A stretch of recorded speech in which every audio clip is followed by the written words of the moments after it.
Pensamentos dominam a sua mente. A prova é simples e fácil de demonstrar. Está envolta no princípio da autossugestão. Concentremos, pois, a atenção sobre o assunto da autossugestão, descobrindo o que é e o que é capaz de conseguir. É fato sobejamente conhecido que se chega a acreditar o que quer que a gente repita a si mesmo, seja afirmação verdadeira ou falsa. Se o homem repetir sempre a mentira, acabam por aceitá-la como verdade. Além disso, acreditará tratar-se da verdade.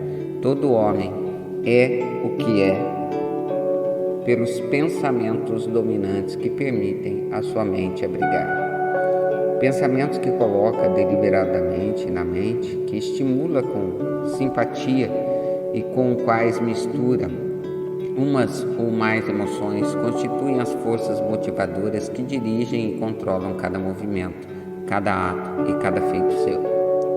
Pensamentos misturados a qualquer dos sentidos emotivos constituem força magnética que atrai outros pensamentos similares ou eles relacionados. O pensamento assim magnetizado de emoção pode ser comparado à semente que, plantada em solo fértil, germina, cresce e se multiplica muitas e muitas vezes até que a semente original se torna incontáveis milhões de sementes da mesma espécie. A mente humana está atraindo constantemente vibrações que se harmonizam com o que a domina a mente. Qualquer pensamento, ideia, plano ou propósito que se retém na mente atrai uma multidão de parentes, acrescenta os parentes à sua própria força e cresce até tornar-se o senhor dominante, motivador do indivíduo, em cuja mente se abriga. Voltemos agora ao ponto de partida e informemo-nos de que, como a semente original da ideia, do plano ou propósito pode ser plantada na mente. A informação é facilmente transmitida. Qualquer ideia, plano ou propósito pode ser colocada na mente através da repetição do pensamento. É, por isso, que você deve redigir a declaração do seu principal propósito ou objetivo mais importante, confiá-lo à memória, repeti-lo em palavras audíveis todos os dias, até que as vibrações do som tenham alcançado o subconsciente. Resolva destruir as influências de qualquer ambiente infeliz e construir sua vida bem ordenada. Fazendo o inventário das qualidades e deficiências mentais, você poderá descobrir que sua maior fraqueza é a falta de autoconfiança. Essa desvantagem pode ser superada, a timidez transformada em coragem, através do auxílio do princípio da autossugestão. A aplicação desse princípio pode ser feita por um simples arranjo dos impulsos positivos de pensamento estabelecidos pela escrita, pela memorização e repetidos até tornarem parte do equipamento de trabalho da faculdade subconsciente da sua mente. 5 passos para a autoconfiança. Sei que tenho capacidade de atingir o objeto do meu propósito definido na vida, portanto, exijo de mim mesmo uma ação persistente e contínua para a realização. Aqui e agora, prometo empreender tal ação. Compreendo que os pensamentos dominantes da minha mente reproduzir-se-ão futuramente em ação externa física, transformando-se em realidade física. Portanto, concentrarei meus pensamentos por 30 minutos diários na tarefa de pensar que sou a pessoa que pretendo me tornar, criando desse modo uma imagem clara em minha mente. Sei, pelo princípio da autossugestão, que qualquer desejo que eu mantenha com persistência na mente procurará no futuro expressar-se através de meios práticos de atingir o objeto existente por detrás desse desejo. Portanto, devotarei 10 minutos diários para exigir de mim mesmo o desenvolvimento da autoconfiança. Já anotei uma descrição clara do meu objetivo principal e definido na vida. Jamais pararei de tentar até desenvolver autoconfiança suficiente para alcançá-lo. 5. Compreendo perfeitamente que nenhuma riqueza ou posição pode durar muito sem ter sido construída sobre a verdade e justiça. Portanto, não me envolverei em transação alguma que não beneficie a todos que afetar. Terei êxito atraindo para mim as forças que desejo usar a cooperação de outros, induzirei outros a servir-me pela minha boa vontade em servi-los. Eliminarei o ódio, a inveja, o egoísmo, o cinismo, cultivando o amor pela humanidade, pois sei que uma atitude negativa para com os outros nunca me trará sucesso. Farei com que os outros acreditem em mim, porque eu acredito neles e em mim mesmo. Assinarei essa fórmula, recomendá-la-ei memória, repetindo uma vez por dia em voz alta, com fé integral, de que influenciará gradualmente meus pensamentos e ações, de modo a tornar-me uma pessoa autoconfiante e bem-sucedida. Por detrás desta fórmula existe uma lei natural que até hoje ninguém conseguiu explicar. O nome dessa lei tem pouca importância. O que importa a respeito dela é que funciona para a glória e sucesso da humanidade, se for usada de maneira construtiva. Se porém usada de maneira destrutiva, destruirá com a mesma facilidade. Nessa afirmação está uma verdade muito significativa, ou seja, aqueles que fracassam e terminam a vida na pobreza, infelicidade e desespero, fazem-no por causa da aplicação negativa do princípio da autossugestão. Pode-se encontrar a causa do fato de que todos os impulsos do pensamento têm tendência a refugiar-se em seu equivalente físico. Você pode chegar ao desastre pelo pensamento. O subconsciente não distingue impulsos de pensamentos construtivos ou destrutivos. Trabalha com o material que lhe fornecemos, através dos impulsos de pensamento. O subconsciente traduz em realidade o pensamento atormentado de medo com a mesma presteza que usará em traduzir em realidade o pensamento impulsionado pela coragem ou pela fé. Assim como a eletricidade faz girar as rodas da indústria e produz serviços úteis se usada de maneira construtiva ou trava a vida se mal usada, assim como a lei da autossugestão leva a paz, a prosperidade ou vale da amargura do fracasso, da morte, de acordo com seu grau de compreensão e de aplicação dela.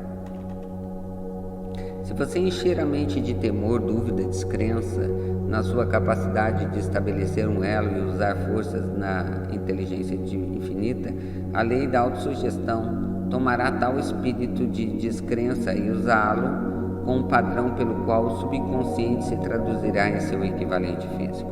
Tal qual o vento que leva o navio para leste, outro para oeste, a lei da autossugestão irá erguê-lo e derrubá-lo de acordo com a maneira pela qual você arrumar as velas do pensamento. A lei da autossugestão, através da qual qualquer pessoa pode ascender à atitude de realizações que surpreendem a imaginação, está bem descrita nos versos seguintes. Se você pensa que foi derrotado, foi derrotado. Se você pensa que não usa, não usa. Se você gosta de ganhar, mas pensa que não pode, é quase certo que não pode. Se você pensa que perderá, está perdido, pois fora do mundo percebemos que o sucesso começa com a vontade de alguém. Tudo está no estado da mente. Se você pensa que foi sobrepujado, foi sobrepujado. É preciso que pense em altos termos para se elevar. É preciso que esteja seguro de si antes de poder ganhar um prêmio. As batalhas da vida não são sempre vencidas pelo homem mais forte ou mais veloz. Mais cedo ou tarde, o homem que vence é o homem que pensa que pode vencer. If you think you are beating, you are. If you think you did it not, you don't.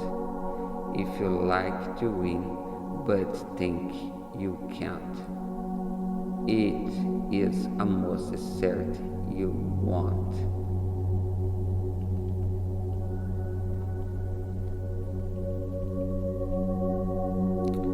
Observe as palavras grifadas e apanhará o significado profundo que o poeta teve em mente. A grande experiência do amor. Em algum lugar de sua estrutura está adormecida a semente da realização que, se desperta e posta em ação, pode levá-lo às alturas que você jamais esperou atingir. Assim como o mestre da música pode fazer com que as mais lindas melodias jorrem das cordas de um violino, assim você pode despertar o gênio adormecido em seu cérebro e fazer com que ele o conduza para o alto, para qualquer objetivo que possa desejar alcançar. Abraham Lincoln fracassou em tudo que tentava até passar da idade de 40 anos. Era um senhor João Ninguém, e não importa o que, até uma grande experiência lhe chegou à vida. Despertou o gênio adormecido em seu coração e cérebro e deu ao mundo um dos homens realmente grandes. Essa experiência se misturou às emoções da tristeza e do amor. Veio-lhe através de Anne Huttiger, a única mulher que amou de verdade. É fato conhecido que a emoção do amor está muito próxima do estado de espírito conhecido como a fé, pela razão de que o amor chega quase a traduzir os impulsos de pensamentos em seu equivalente espiritual. Durante seu trabalho de pesquisa, o autor descobriu, da análise do trabalho e das realizações de centenas de homens de destacado valor, que houve influência do amor de uma mulher por trás de quase todos eles. Se quiser a prova do poder da fé, estude as realizações de homens e mulheres que empregaram, encabeçando a lista está Nazareno. A base no cristianismo é a fé, embora muitos tenham pervertido ou interpretado erradamente o significado dessa grande força. A súmula de substância dos ensinamentos e realizações de Cristo, que podem ser interpretados como milagres, foi nada mais, nada menos que a fé. Se existem fenômenos ou milagres, eles só podem ser produzidos através do estado de espírito conhecido como a fé.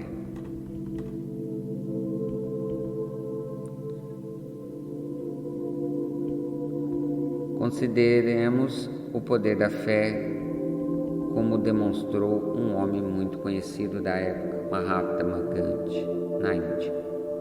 Esse homem teve à humanidade um dos mais assombrosos exemplos das possibilidades de fé.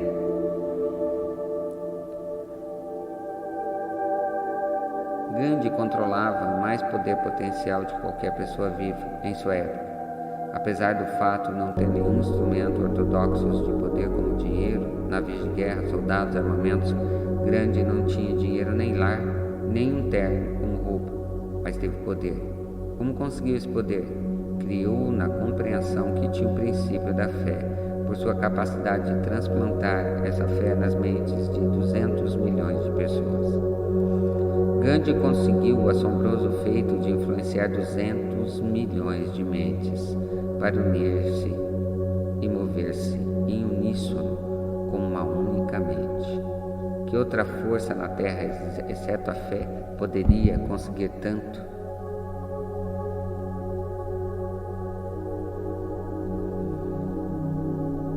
Você dá antes de ganhar.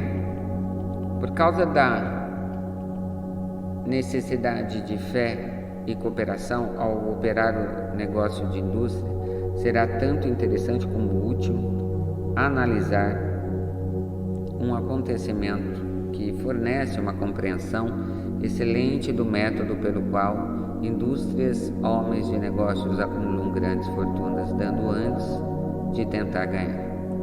O acontecimento escolhido para ilustração volta ao ano de 1900, quando formava a United States Steel Corporation. Ao ler a história, guarde esses fatos fundamentais e entenderá como se converteram ideias em várias fortunas. Se você é um de que muitas vezes se perguntaram como foram acumuladas grandes fortunas, a história da criação da United States Steel Corporation será esclarecedora. Se tiver alguma dúvida de homens podem pensar em enriquecer, essa história servirá para dissipar a dúvida, pois você poderá ver claramente a história de United Steel, a aplicação da maior parte dos princípios descritos nesse livro. A surpreendente descrição do poder de uma ideia foi dramaticamente contada por John Lowell em New York World Telegram, por cuja cortesia aqui vai reproduzida.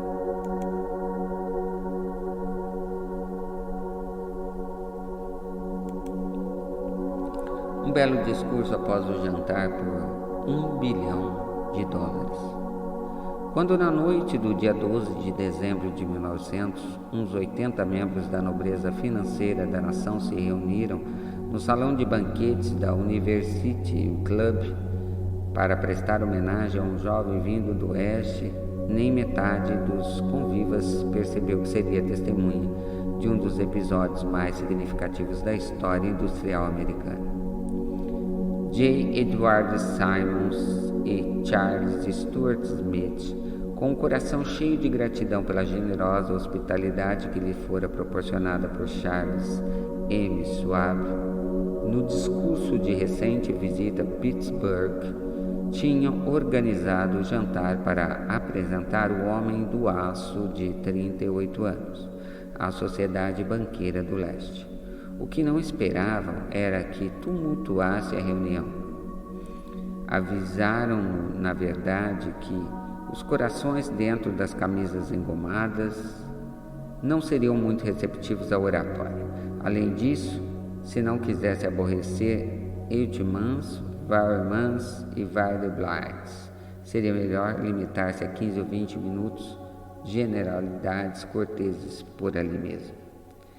Mesmo John Peter von Morgan, sentado à direita de Schwab, conforme exigia sua imperial dignidade, só pretendia honrar com sua presença a mesa de banquete por pouco tempo.